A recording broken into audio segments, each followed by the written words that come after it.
इस अदालत की इजाज़त के बगैर उनकी कस्टडी नहीं दी जा सकेगी। जी ठीक है, इसका मतलब है कि जिन जिन जगहों पर, जिन जिन शहरों में ये FIR दर्ज हो रही हैं, वहां पर ये सहाफ़ी जाएंगे नहीं अनटिल अनलेस इस्लामाबाद हाईकोर्ट इजाज़त नहीं देता। तो दूसरी जानिब ये बताएगा फयाज के बहुत ही अहम रिमार्क्स भी दिए गए कि ये जो हुब्बुल वतनी की बातें हैं कि ये गद्दार है, ये गद्दार है, ये भी बंद होनी चाहिए, हम सब हुब्बुल वतन हैं। इस हवाले से क्या रिमार्क्स थे चीफ जस्टिस के?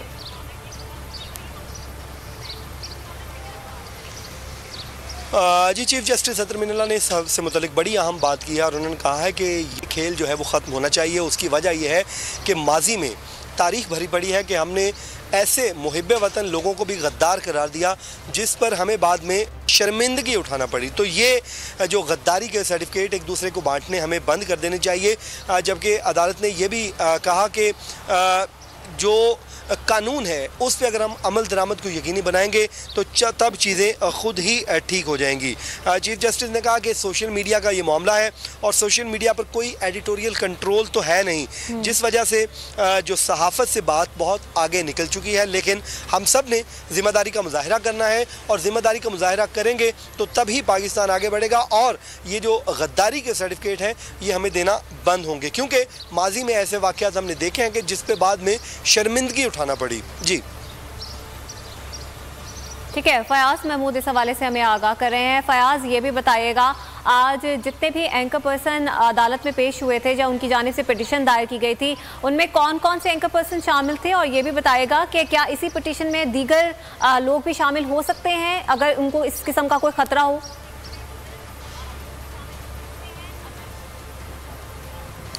देखें, आज इसमें एक तो अरशद शरीफ थे और उसके अलावा समी इब्राहिम, इन दोनों की जानिब से दरख्वास्तें दायर की गई थी और उसके बाद मोईद पीरज़ादा भी इस्लामाबाद हाई कोर्ट में पहुंचे और उन्होंने आके अदालत को बताया कि मुझे अभी अभी इंफॉर्मेशन मिली है और मुझे थ्रेट किया जा रहा है और मुझे डजन्स ऑफ कॉल्स आ चुकी हैं जिसमें मुझे धमकियां लगाई जा रही हैं। तो उन्होंने कहा कि मुझे इत्तला मिली है कि मेरे खिलाफ ही मुकदमा दर्ज हो गया है, जिस पर अदालत ने कहा कि क्योंकि अभी आपकी पिटीशन नहीं है तो हम इसको एंटरटेन नहीं कर सकते। लेकिन ताहम अदालत ने जब रिलीफ सब सहाफ़ियों के लिए दे दिया, जिसमें अदालत ने कैटेगोरिकली ये कह दिया कि अगर किसी भी दूसरे सूबे को किसी भी सहाफ़ी की कस्टडी अगर दरकार है तो वो पहले आए, इस्लामाबाद हाई कोर्ट से इजाज़त ले और उस इजाज़त उसको कस्टडी दी जा सके। अब हमारे साथ ही मौजूद रहेगा माहिर कानून राजा आमिर अब्बास साहब ने हमें ज्वाइन किया। बहुत शुक्रिया आमिर साहब आपके वक्त का।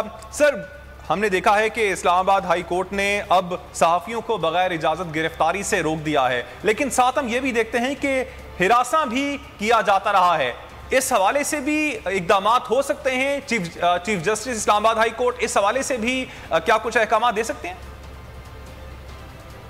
से पहले समी इब्राहिम की जो पटिशन है उसमें मैं खुद उनका लॉयर हूं और इस्लामाबाद हाई कोर्ट ने ऑलरेडी ये डिसाइड कर दिया है कि इनको हरासमेंट नहीं होगी, किसी किस्म का इनको हरासा नहीं किया जाएगा। और आज उन्होंने एक और बहुत खूबसूरत ऑर्डर किया जिसमें उन्होंने कहा कि कोई अरेस्ट इस्लामाबाद हाई कोर्ट से पूछे बगैर नहीं होगा, जिसकी वजह ये थी कि हर सूबे में एक ही बात पे एक ही दफा के तहत दर्जनों FIR काटी जा रही हैं कि जनाब इसमें कोई अदारों के खिलाफ, और वो जो उनकी FIR हैं वो किसी अदारे की तरफ से नहीं बल्कि किसी आम आदमी को अचानक बैठे बैठे और एक ही रोज में 10-12 आदमियों को ख्याल आ गया कि जनाब ये हमने कुछ देखा है जिससे हमारी दिल आजारी हुई है।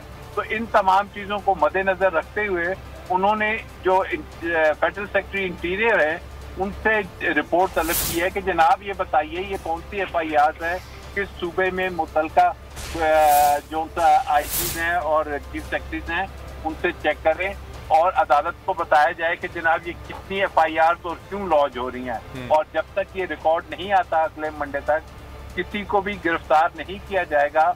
और अगर कोई दूसरे सूबे से कोई टीम आती है तो IG इस्लामाबाद और चीफ कमिश्नर इस्लामाबाद को पाबंद किया है कि आप अदालत आलिया से इस्लामाबाद हाई कोर्ट से पहले रुजू करेंगे, परमिशन लेंगे, and then only anybody can be subjected के उसके खिलाफ कोई कार्रवाई अरेस्ट की जा सकती है या नहीं। तो ये इस तरीके से तमाम जो उनसे जो सहाफ़ी हैं इसमें जो पटिशनर हैं उसमें अरशद शरीफ साहब हैं, समी इब्राहिम हैं और डॉक्टर मोईद पीरज़ादा हैं।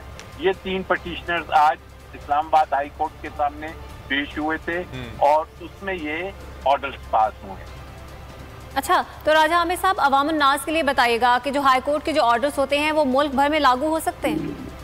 जी, ये बिल्कुल, क्योंकि वफाकी सेक्रेटरी से उन्होंने वो मांगी है रिपोर्ट, तो ये पूरे मुल्क भर में लागू होगा और अब किसी को भी इस अंदाज में अरेस्ट नहीं किया जा सकेगा। अच्छा राजा साहब, ये भी बताइएगा कि जिस तरह से अदालत की जानिब से ये कहा गया कि ये देखना होगा कि किस तरह से मुख्तलिफ शहरों में 17 FIRs काट दी जाती हैं, इस हवाले से कोर्ट की जानिब से कोई अहकाम दिए गए हैं? जी, उन्होंने FIRs को रोका तो नहीं है, लेकिन ये कहा है कि किसी भी FIR पे अगर अमल दरामद होना है तो वो इसकी अदालत के बगैर होगा, पूछे बगैर नहीं होगा। तो आमिर साहब, अब यहाँ पे सवाल ये उठता है कि क्या इसकी भी तहकीकात, इस चीज़ की भी तहकीकात नहीं होनी चाहिए कि किस कीमा पे ऐसा हो रहा है कि एक ही दिन में 10 अफराद उठते हैं और मुख्तलिफ शहरों में वो FIR कटवा देते हैं एक ही शख्स के खिलाफ?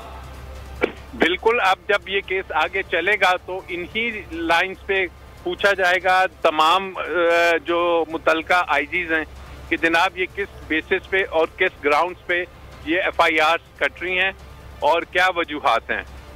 ठीक है, लेकिन आमिर साहब ये बात तो बिल्कुल वाज़े है ना कि ये किसी टीवी चैनल का निजी प्रोग्राम का हिस्सा नहीं है, ये एक सोशल मीडिया का हिस्सा है जिसके ऊपर लोगों ने ये सारी FIRs दर्ज कराई हैं।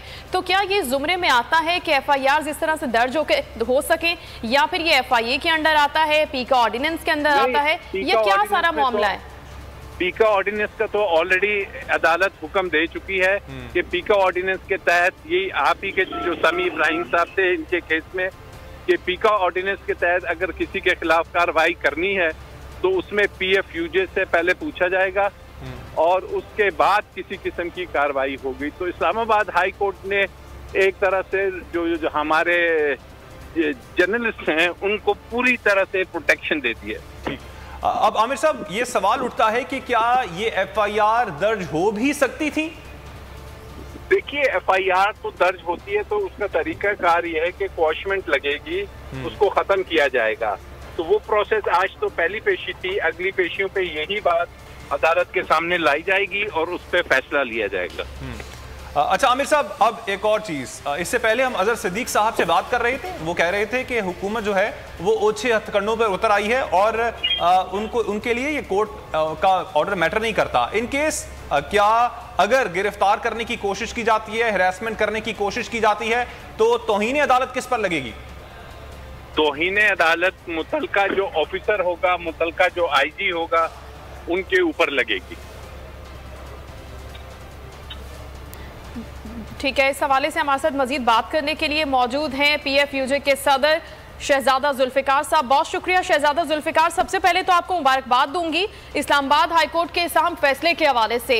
एक तरह से बहुत बड़ा, बहुत अहम फैसला है जिसके लिए आप भी फाइट कर रहे थे और हर सोशल मीडिया प्लेटफॉर्म पर, हर चैनल पर जाकर बात कर रहे थे सहाफ़ियों के तहफ़्फ़ुज़ के हवाले से। सबसे पहले आपके कॉमेंट्स जानना चाहूंगी।